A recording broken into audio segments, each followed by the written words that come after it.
So hi friends, welcome back. ఈరోజు మనం ఒక కొత్త టూల్ని ఇంట్రడ్యూస్ చేస్తున్నాం. అది ఎడో ఫ్లాష్ CS6 ప్రొఫెషనల్. సో ఈ పర్టికులర్ సిరీస్ అనేది అప్రాక్సిమేట్లీ ఒక 52 లెసన్స్ ఉంటాయి. సో డైలీ మీరు అప్రాక్సిమేట్లీ ఒక 10 to 15 మినిట్స్ స్పెండ్ చేస్తే probably with in span of 1 మంత్లో మీరు ఫ్లాష్లో డెఫినెట్గా ఒక మాస్టర్ అవ్వచ్చు. అంటే మాస్టర్ అంటే ఇన్ ద సెన్స్ మాస్టర్ కాకపోవచ్చు, కానీ డెఫినెట్గా ఈ స్కిల్స్ అనేటివి మీ యొక్క కెరియర్లో డెఫినెట్గా హెల్ప్ అవుతాయి.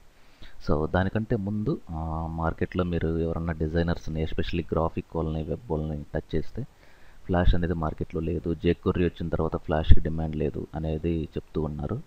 సో ఇన్ఫ్యాక్ట్ అది 200% రాంగ్ స్టేట్మెంట్. ఎందుకు అంటే ఫ్లాష్ అనేది వెబ్లో యూజ్ చేసే ఒక టూల్ అనుకుంటే ప్రాబబ్లీ వాళ్ళు స్టేట్మెంట్ రైట్, కానీ ఫ్లాష్ అనేది ఓన్లీ వెబ్ బేస్డ్ టూల్ కాదు.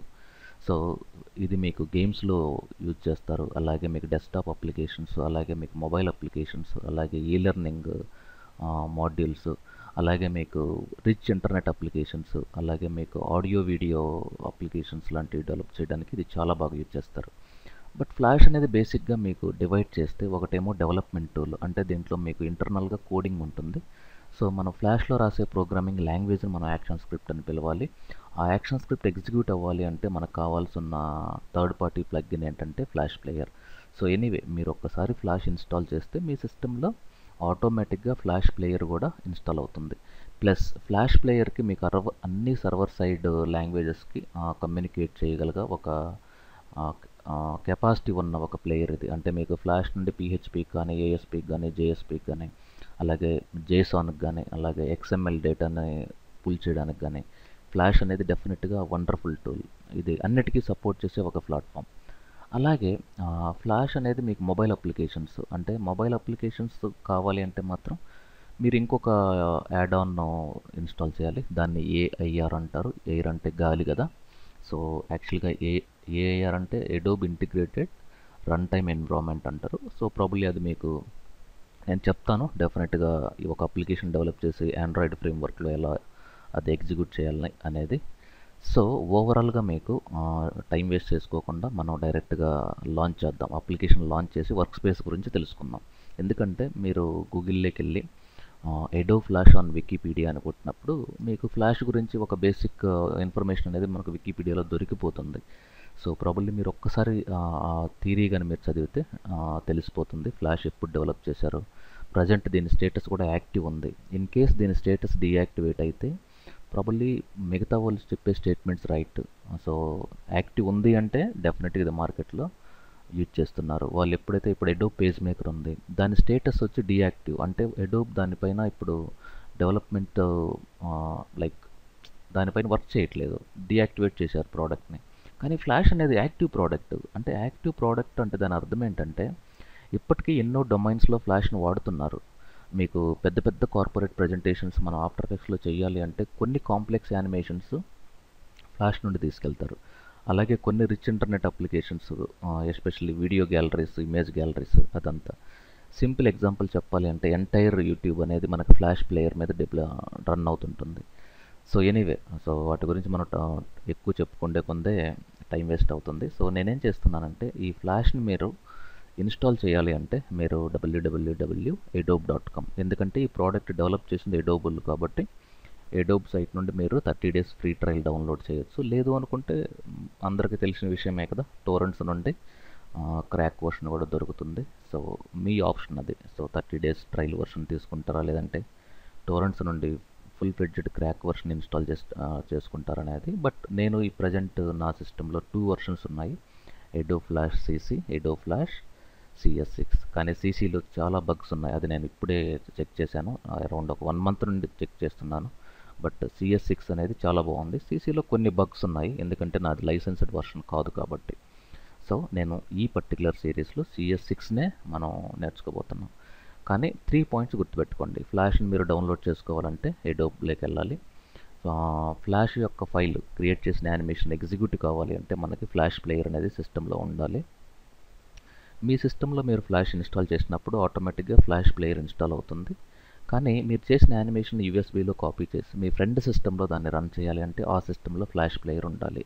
కానీ క్రియేట్ చేసిన యానిమేషన్ అక్కడ ఎడిట్ చేయాలి అంటే ఫ్లాష్ ఉండాలి. ఓకే, మన ఫైల్ అనేది సేవ్ చేసినప్పుడు .fla అనేది ఫ్లాష్ ఎక్స్టెన్షన్, కానీ మనం వెబ్లో అప్లోడ్ చేసేటప్పుడు మాత్రం FLA అప్లోడ్ చేయకూడదు, SWF అప్లోడ్ చేయాలి. SWF అంటే స్మాల్ వెబ్ ఫైల్. ఇది ఫ్లాష్ యొక్క అవుట్పుట్ ఫైల్ అని చెప్పొచ్చు. Okay, fine. సో ఒక్కసారి నేను ఫ్లాష్ రన్ చేస్తాను. రన్ కమాండ్లోకి వెళ్ళి ఇక్కడ ఆల్రెడీ ఫ్లాష్ అని ఉంది. సో డైరెక్ట్గా నేను ఇప్పుడు ఓకే క్లిక్ చేస్తే ఇక్కడ చూడండి, present Adobe flash professional CS6 ఇది కరెంట్ వర్షన్. సో నా సిస్టంలో CC కూడా ఉంది, బట్ ఇది డిఫాల్ట్ CS6 లాంచ్ అవుతుంది. సో ఫస్ట్ టైం మీరు కానీ ఫ్లాష్ను ఓపెన్ చేస్తే మీ యొక్క ఫస్ట్ ఇంటర్ఫేస్ ఇలా ఉంటుంది. వీటిల్లో ఈ యొక్క పర్టికులర్ సెంటర్లో ఉన్న ఈ బ్లాక్ అంటే మీకు డ్రీమ్ వీవర్లో చూసాం కాబట్టి దీన్ని వెల్కమ్ స్క్రీన్ అని మనం పిలవచ్చు. ఈ వెల్కమ్ స్క్రీన్లో కూడా మీకు టోటల్ ఒక సింపుల్ హోమ్ పేజ్ లాగా ఉంది ఇది. సో ఇదేమో మీ అప్లికేషన్ యొక్క హెడర్ అనుకుంటే ఇక్కడ 3 కాలమ్స్ ఉన్నాయి. ఇక్కడ ఒక ఫుట్టర్ ఉంది, ఇక్కడ ఒక sub footer, primary footer, create from template, create new, learn. ఇవి ఏంటంటే బేసిక్గా టోటల్ ఒక 11 చాప్టర్స్ ఉన్నాయి. ఇవి వెబ్సైట్ నుండి మీరు నేర్చుకోవచ్చు. సో ఇప్పుడు నేను క్లిక్ చేస్తే అడోబ్ వెబ్సైట్ కనెక్ట్ అవుతుంది. అది introduction to flash, symbols, time line animations, బేసిక్గా ఈ 11 లెసన్సే టోటల్ మనకు ఫ్లాష్లో మనం నేర్చుకోబోయేది.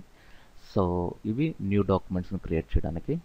ఇవి టెంప్లెట్స్, మీకు ఫాస్ట్గా ఒక సింపుల్ ఇమేజ్ గ్యాలరీ చేయాలి, టైం లేదు అనుకుంటే ఈ టెంప్లెట్స్ని క్రియేట్ చేసి ఇమేజెస్ మాత్రమే మార్చేసుకొని మీరు పబ్లిష్ చేసుకోవచ్చు. సో అది బేసిక్గా టెంప్లెట్ కాన్సెప్ట్. సో ఫ్లాష్లో మోస్ట్ బ్యాక్ బోన్ ఏంటి అంటే టైమ్ లైన్. ఓకే, సో ఇక్కడ టైమ్ లైన్ అని ఉంది, మోషన్ ఎడిటర్ ఉంది. సో ఇవి ప్రాపర్టీస్. సో ఈ ఎంటైర్ ఈ రెక్టాంగిల్ స్క్రీన్ మనం ఏమని పిలవాలి అంటే అడోబ్ ఫ్లాష్ వర్క్ స్పేస్, లేదంటే యూజర్ ఇంటర్ఫేస్. ఈ యూజర్ ఇంటర్ఫేస్లో మనం మళ్ళీ ఫోకస్ చేస్తే వెల్కమ్ స్క్రీన్ ఉంది, ప్యానల్స్ ఉన్నాయి, ఈ రైట్ సైడ్ టూల్స్ ఉన్నాయి, ఇక్కడ అడోబ్ దీన్ని యాక్చువల్గా అప్లికేషన్ టైటిల్ అంటారు, దీన్ని మెనూ అంటారు, ఇది టైమ్ లైన్ అంటారు. ఇన్ కేస్ నేను ఒక న్యూ డాక్యుమెంట్ యాక్షన్ స్క్రిప్ట్ 3.0 అని క్లిక్ చేస్తే సో దీన్ని బేసిక్గా మనం స్టేజ్ అని పిలవాలి. ఇన్ కేస్ ఈ వర్క్ స్పేస్ మీకు CS6లో కొంచెం అన్కంఫర్టబుల్ అనిపిస్తే మీరు ఫ్లాష్ CS5 లేదంటే ఫ్లాష్ CS3 అలాంటి అప్లికేషన్స్ పైన వర్క్ చేస్తుంటే ఈ ఇంటర్ఫేస్ కొంచెం డిఫరెంట్ ఉంటుంది. సో ఇన్ కేస్ మీకు పాత ఓల్డ్ వర్క్ స్పేస్ కావాలి అంటే విండోలో ఇక్కడ వర్క్ స్పేస్లో క్లాసిక్ అనేది కానీ మనం సెలెక్ట్ చేస్తే ఆటోమేటిక్గా ఫ్లాష్ మనకి డిఫాల్ట్ వర్క్ స్పేస్ క్లాసిక్. ఇది ఓల్డ్ స్టైల్ అన్నమాట. ఫ్లాష్ ఫస్ట్ లాంచ్ చేసినప్పటి నుండి, లైక్ ఫ్లాష్ 4 అనేది 1998లో లాంచ్ చేశారు. అప్పటి నుండి మనకి టూల్స్ అనేవి లెఫ్ట్ ఉంటాయి, టైమ్ లైన్ రైట్ ఉంటుంది, ప్యానల్స్ రైట్ ఉంటాయి, టైమ్ లైన్ అప్ ఉంటుంది. ఇది డిఫాల్ట్ వర్క్ స్పేస్ ఎప్పుడు అరౌండ్ ఒక 10 ఇయర్స్ నుండి. ఫ్లాష్ 10 ఇయర్స్ నుండి యూజ్ చేసే వాళ్ళకి ఈ వర్క్ స్పేస్ అనేది చాలా ఫెమిలియర్గా ఉంటుంది. సో ఇప్పుడు వీళ్ళు కొత్తగా డెవలప్ చేసిన వర్క్ స్పేస్ అనేది కొంచెం డిఫరెంట్ ఉంటుంది. బట్ మీకు ఇంకా స్టిల్ డెవలపర్ అని క్లిక్ చేశాను. డెవలపర్ ఎసెన్షియల్స్ ఇలా ఉంటాయి. అంటే డెవలపర్ పర్స్పెక్టివ్లో ఈ వర్క్ స్పేస్ వాళ్ళకి బాగుంటుంది, ఎందుకంటే లైబ్రరీస్ ప్లస్ వాళ్ళు కోడింగ్ ప్రాజెక్ట్ యొక్క రిసోర్సెస్ ఇవి ఎక్కువ యూజ్ చేస్తుంటారు. మనకి యాజ్ ఏ డిజైనర్గా మనకి బాగా యూజ్ అయ్యే వర్క్ స్పేస్ ఏంటి అంటే నా రికమెండేషన్ క్లాసిక్ తీసుకోండి. సో దట్ ఎలిమెంట్స్ మీకు ఫోటోషాప్, ఇలిస్ట్రేటర్లో వర్క్ చేసే వాళ్ళు కూడా ఈ ఇంటర్ఫేస్ కొంచెం కంఫర్టబుల్గా ఉంటుంది. ఫైన్. సో నెక్స్ట్ వీడియోలో ఈ యొక్క టూల్స్ ఎలా యూజ్ చేయాలి, ఈ డాక్యుమెంట్ ప్రాపర్టీస్ ఎలా మోడిఫై చేయాలి అనేది మనం తెలుసుకోబోతున్నాం. ముఖ్యంగా ఫ్లాష్ అనేది మనకి cartoon animations, e learning, web animations, అలాగే మీకు గేమ్స్ ప్లస్ మొబైల్ అప్లికేషన్స్ ఇలా డిఫరెంట్ డొమైన్స్లో యూజ్ చేస్తారు. సో మనం నేర్చుకోబోయేది mostly mobile base plus web animations plus by default web పేజెస్ని క్రియేట్ చేయడం ఎలా అంటే ఎస్పెషల్లీ మనకు యాక్షన్ స్క్రిప్ట్ను కూడా మనం దీంట్లో కవర్ అవుతుంది, but not in depth. Okay, మనకు యాక్షన్ స్క్రిప్ట్ బేసిక్గా కవర్ అవుతుంది, యానిమేషన్స్ కవర్ అవుతాయి, అలాగే మీకు మొబైల్ అప్లికేషన్స్ కూడా కవర్ అవుతాయి. అన్ని మాడ్యూల్స్ డెఫినెట్గా మీకు బేసిక్ స్కిల్స్ అయితే డెఫినెట్గా నేను ఇవ్వగలను. కానీ డైలీ అరౌండ్ 15 to 20 minutes మీరు స్పెండ్ చేస్తే 1 month టైంలో ఈ ఎంటైర్ అప్లికేషన్ పైన మీకు కాన్ఫిడెంట్గా వర్క్ చేయగలరు. ఆ ప్రామిస్ అయితే నేను మీకు ఇవ్వగలను. Okay, so thank you very much. Stay tune. Have a great day.